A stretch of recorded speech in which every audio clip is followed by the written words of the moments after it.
Hey there, what's up, everybody? It's Dr. Shazetta. I pray you guys are doing well. Happy Tuesday to you. It is the Tuesday after Easter, and I am still sitting on my parents' back porch here in Tennessee. It's a beautiful day outside, although it's a bit chilly. The sun is shining, the birds are singing, and I believe it's shaping up to be a pretty beautiful day outside. And I'm excited to be soaking in the sunlight and the fresh air. If you're new here, I'm Dr. Shazetta, and this is Dr. Shazetta's The Well Life, the place where intellect, creativity, and inspiration collide. This is my little corner of the internet where I lean into being the fullness of who I am, unapologetically and with full intention. If you're returning, it's good to see you back. I'm glad you're here. When I came to you guys last week, we were navigating through the days when we knew that my father had begun his transition to the ancestral realm, and about 2:30 a.m. on Friday, April 3rd, Good Friday, for those of us who are Christian, Daddy took his last breath and entered um, the ancestral realm, entered into the afterlife, entered into glory, as we would say in our faith tradition. He did so peacefully and surrounded by those that he loved, and so for that I'm grateful. Um, Absolutely, my heart is broken as we grieve and mourn his absence in this life and in this realm. And also, I wish I could explain how much joy I have for him in my heart, that he has earned the reward that he's lived his life for. I'm grateful for those of you who sent prayers and text messages and posts on social media and all of the things showing your love and your support for our family. You've shared your stories of your encounters with my father. Thank you. They have truly, truly been and ministered strength to us, and I am certain that in the days to come, they will continue to do so. For those that are local or want to know of the final arrangements for my father, I've posted those across my social media platforms on Instagram and Facebook at Dr. Shazetta, and so you are welcome to look and to see what those arrangements will be. I wanted to hop on to do a video today because, as some of you may be aware, I try to share in this space transparently um, some things that I'm learning about myself, some things that I'm learning about life, but also things that I think might be beneficial and helpful to you, a blessing to you as you navigate um, your journey toward living the well life. Today, I want to talk about what it means to acknowledge and then to honor your limits. Um, I'm sure that many of you can imagine, some of you have probably lived through the loss of a loved one, the loss of a parent, some of you even the loss of a child, which I certainly can't imagine. Um, and there is so much that goes into um, what happens after someone transitions, or for us in those days and weeks leading up to when we knew it was coming. There is the emotional pull, there is the mental pull, but there's also the social and relational pull as people um, come to show their support, as others come to share their opinions, solicited or unsolicited. And there is a heavy weight, right, that is required, right, to be lifted during this time. We've got a few days before Dad's celebration of life, but the planning, right, has been constant over the last few days, even as people have come and stopped by to share their condolences and to bring things. And yesterday was a day that we had to go to the funeral home to begin putting the final things in place for the services that will take place on this weekend. And I got up yesterday with a keen sense of overwhelm already. um, I've done this funeral home visit and this planning for others for a living, right, in my pastoral work, and it's always been heavy. But it sits even heavier when you have to go and do it for yourself. I um, I felt really overwhelmed in the beginning of the day yesterday, and that was hours before we even had to go to the funeral home. But we made it through, and all was well. I felt my social battery drained so quickly yesterday. I sent some friends of mine the little the little GIF in WhatsApp that shows the social battery just kind of blinking because it's very much empty. And I felt that yesterday, and I felt it changing my demeanor in in a way that I um, didn't intend for it to, but it was kind of beyond my control. Wasn't mean to anybody. I just kind of went internal for a little bit, but was really, really exhausted by the time we got back home. Today we are, or have planned to go out and take my mom to get her nails done and pedicure and run a few other errands. But I woke up in the middle of the night um, last night from my sleep, very much aware that I needed to shift course for today. And when my mom and my sister wake up, I'll let them know I need to stay in. My mental emotional self um, is is a bit depleted, not a bit, it's depleted, and my body is beginning to speak to me and is beginning to respond to me in ways that are uncharacteristic of being in a good place. And so um, I need to take today just to breathe and just to rest, so that I don't move myself into a place of sickness. And I want to encourage you today, right? I'm grateful that over the last year or so in navigating therapy, that I've been given the tools to identify when I've reached my limits. And not only to identify it, but I've been given the tools to stand boldly and to name when I've reached those limits, and to say to myself and to others when I've reached those limits, so that I can honor, right, where I am in a given process. There have been so many times over the years that I can think back over how I have ignored these signals from my mind and my spirit and my body that have said to me, hey, you need to pull back for a minute. Hey, you need to tend to yourself today. And for years, right, I found a way to do it. But also for years, I lived in a place, in a space, um, in my mind and in myself, that was not healthy overall for me. And so what I've known um, coming toward this time, um, as we knew that my father was declining over the last year or so, as I've tried to prepare myself in as much as one can be prepared for it. But more than that, I've tried to equip myself with the awareness, and then, like I said, the tools that I need to pull back, to replenish, and to rest and to refill as I need to. Had someone ask me the other day whether or not I was going to do my father's eulogy, and my answer was quickly and emphatically no. Not because I could not do it, not because I would not be honored to do it, um, but because it is not healthy for me to do it in this time when we are navigating, or what I'm navigating, such a gigantic loss. My dad has been present and active since the day I was born, in my life, in my siblings' lives, in my children's lives. Um, and so this transition, his transition, marks such a critical and pivotal shift and change in my life and in the seasons of my life, that today and in the days ahead, trying to be the preacher doesn't serve me well. Trying to be the prophet, or forcing myself to lean into the role of preacher and prophet right now doesn't serve me well.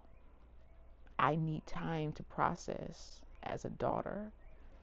I need time to process as a human. I need time to process just as a regular person. A year ago, certainly 2 years ago, I wouldn't have been able to say no without feeling guilty about it. There's still moments when I wonder if, for a few moments and a few moments only, if I should be trying to be more present and more visible, and more active, not present because I will be present, but more visible and more active in the services. Um, and quickly, the more that I think about it, I come back to no, because it's not just about navigating through the services, there is still the process and the season of grief that comes after this, when all of the kind of chaos and deadline things and the running and the busyness of preparation for celebrations of life and services will be over, and the stillness and the quiet will set in. I've still gotta prepare myself to navigate through that season and to be present with my family and my son, my mom, and my siblings, right? In that season. And so I don't feel as if for these services I have anything to prove. My father loved me. My father knew that I loved him. And outside of feeling like I ran out of time, I don't really have any regrets. I wish we had more time. But I also know that I've done all that I knew to do at varying seasons of my life. And I have absolute peace with that. It doesn't make this time, I don't think, any easier. It doesn't make it hurt any less. It doesn't make grief any less real or any less present. But there is absolutely something to be grateful for and something beautiful about navigating this time and this season in absolute peace. There is, or has been for women and black women in particular, and all the things, some notion that we are not doing or have not done all that we should do unless we become absolutely depleted, unless we pour ourselves out until we're absolutely empty. I leaned into that for a very long time because it's part of the tradition from which I come. But when I tell you that having experienced that mentality and that belief almost take my life, really on more than one occasion, just because my physical body, right, on several occasions, just because my physical body started shutting down, it's just so easy for me to see the error, right, and the foolishness of that belief system. And a lot of times we don't know. It's because we don't know how to say no, but also we don't know how to hear and to see what our bodies and our spirits and our souls and our minds are saying to us in the moment. We're so quick to hush or to silence what our bodies and our spirits are saying to us. And if you don't know it, or if you don't know it now or haven't realized it before, our bodies hold and carry within them what our spirit and our mental emotional self is navigating. What do I mean? That our bodies, right, some of the pain that manifests in our bodies, some of the sickness that manifests in our bodies can be treated physiologically, right? Symptoms can be treated physiologically, but the root oftentimes is what we're carrying in our spirit, in our emotions, in our soul, in our minds, right? And that's critical for us to understand. I'll share something with you all that may feel like TMI, but over the last week and a half, well, probably 2 weeks, I've had two boils that have arisen on my body. One just on my back, just beneath my waist, and another one on the inner part of my leg. I've not gotten boils in many years. Boils, though, can come from a number of things, right? Certainly infection in your body, but also they can come from stress, right? Clogged pores come from being stressed out, or they can come from a swift shift in diet, right? So I'm not the healthiest eater, but I do try to be conscious of what I put in my body. And when I am feeling stressed or overwhelmed, I don't really eat a lot. And when I'm hungry, I'll go for what is sugary. So that means that I've had a lot of sweets and a lot of sugar since I've been here over this last month. Not a lot of protein, not a lot of anything else with any nutrients in it. And so after I felt the second boil rise and come to a head, I knew then that my physical body was experiencing the manifestation of what I am carrying, right, in my soul and in my emotions and in my mind. And so I had to make the intentional decision to shift, to hydrate, to pull back from the soda, I still ate quite a few Oreos yesterday, but to be more mindful of how I'm showing up for my physical self, as a result of what's happening, um, in all the other parts of who I am. To some degree, I feel like I'm rambling today because I didn't really sit down to write out anything. So part of it is processing in real time. But what I want you to take away from this is to begin to think about how you show up for yourself in times of crisis or times of stress or times of overwhelm, and how your body and your mind will speak to you and will say things to you about how you need to shift or slow down to care for you. And I want you to think about the ways in which, in the times that you have silenced what your body and your mind and your spirit are saying to you in the name of pressing through, in the name of pushing through, in the name of perseverance, all of those things, when we have to talk ourselves into doing those things, um, and talk ourselves into ignoring, right, this amazing system that we have as the human body.